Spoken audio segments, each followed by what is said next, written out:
오늘 우리가 함께 묵상할 하나님의 말씀은 역대상 19장 말씀입니다. 말씀 봉독은 10절부터 15절까지 하겠습니다.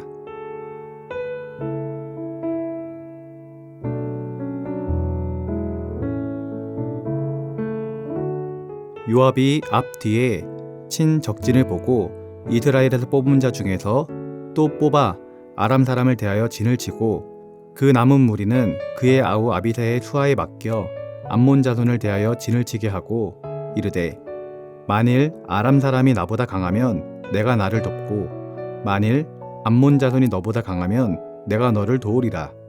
너는 힘을 내라. 우리가 우리 백성과 우리 하나님의 성읍들을 위하여 힘을 내자. 여호와께서 선히 여기시는 대로 행하시기를 원하노라 하고 요압과 그 추종자가 싸우려고 아람 사람 앞에 나아가니 그들이 그 앞에서 도망하고 암몬 자손은 아람 사람이 도망함을 보고 그들도 요압의 아우 아비새 앞에서 도망하여 성읍으로 들어간지라. 이에 요압이 예루살렘으로 돌아오니라. 아멘.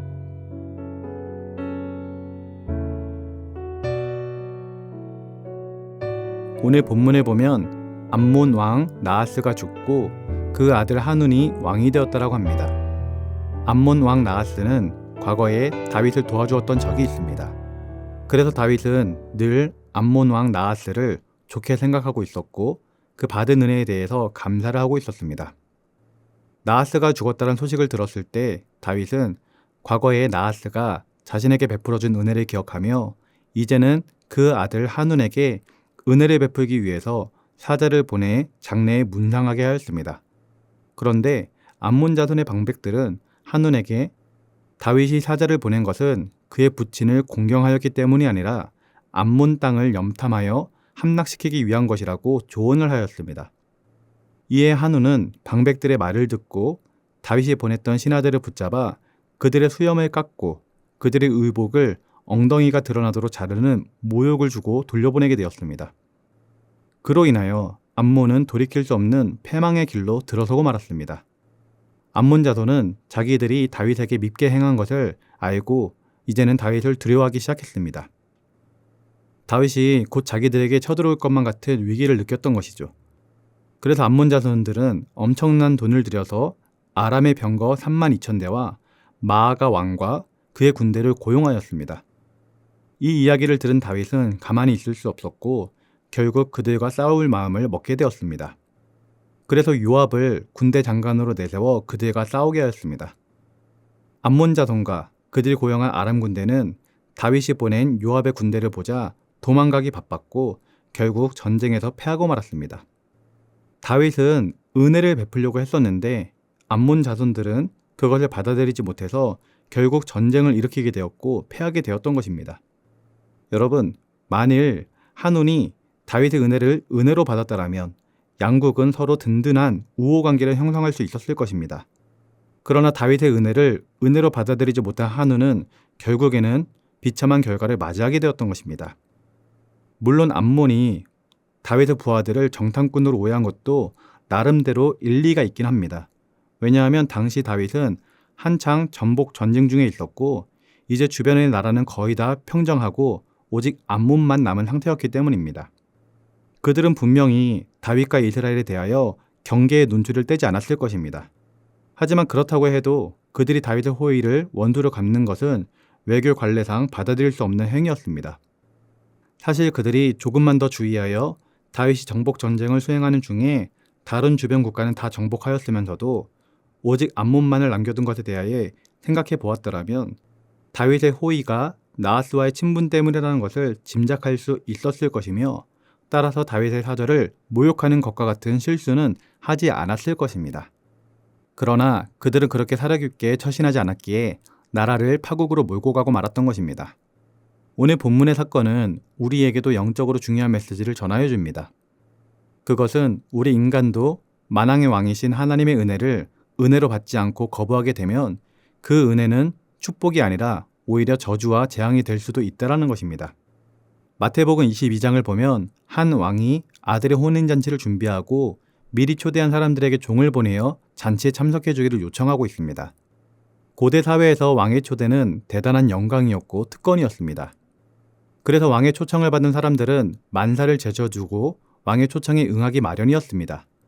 그런데 마태복음 22장을 보면 왕의 초청을 받은 사람들은 왕의 거듭된 초청에도 불구하고 이런저런 핑계를 대며 왕의 초대에 응하지 않았습니다. 심지어 왕의 종들을 능욕하고 죽이기까지 하였습니다. 이것은 왕의 은혜를 능멸하는 행위이자 더 나아가서는 왕을 왕으로 인정하지 않겠다라는 일종의 반역과 같은 행위였던 것입니다. 결국 왕은 심히 화가 났고 군대를 보내 자신의 초청을 거절하며 자신의 종을 죽인 자들을 진멸하고 그 마을을 불살라버렸습니다. 왕의 은혜를 은혜로 받지 아니하고 거절함으로써 은혜가 오히려 저주와 재앙이 되어버렸던 것입니다. 이와 같이 우리 인간도 만왕의 왕이신 하나님의 은혜를 거부하게 되면 저주와 재앙만이 우리를 기다리게 됩니다.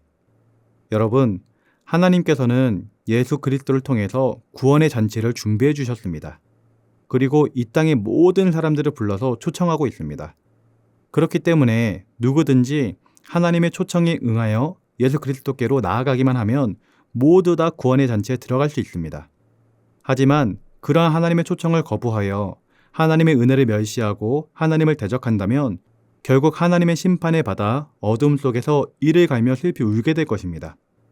여러분, 은혜가 임하고 있는데 그 은혜를 거부함으로써 은혜를 누리지 못하고 도리어 저주와 재앙을 당하게 된다면 그 얼마나 안타깝고 어리석은 일입니까?